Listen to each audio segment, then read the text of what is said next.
diversifying its export basket. Government sources have told ET now this comes on the sidelines of the concluding talks on an FTA with Oman. My colleague Sumita Kareer is now joining us with all the details.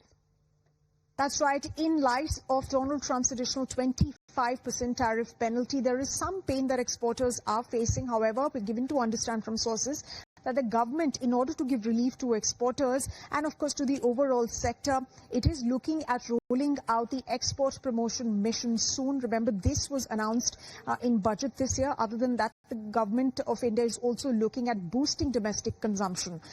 Now, export diversification to other geographies, which is not restricted and limited to any one or two particular geographies, has been India's strategy and policy.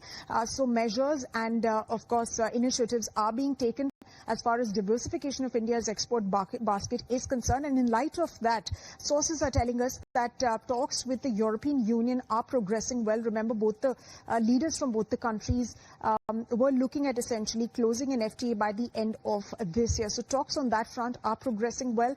Other than that, there are FTA talks that are currently going on with Gulf Cooperation Council countries or GCC countries. Additionally, what we're given to understand is that there could be separate FTAs also that could be done with each of these Gulf Cooperation Council countries. And of course, a bilateral investment treaty separately is under negotiation with Saudi Arabia as far as India-Oman FTA is concerned, given the fact that negotiations were going on.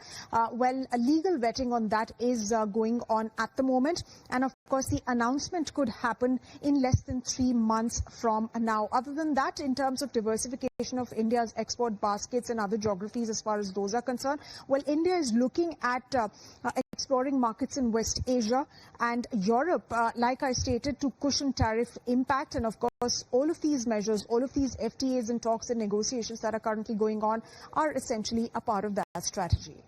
Sumita, thanks so much for joining us with all those details. But let's shift our focus to some other domestic stories.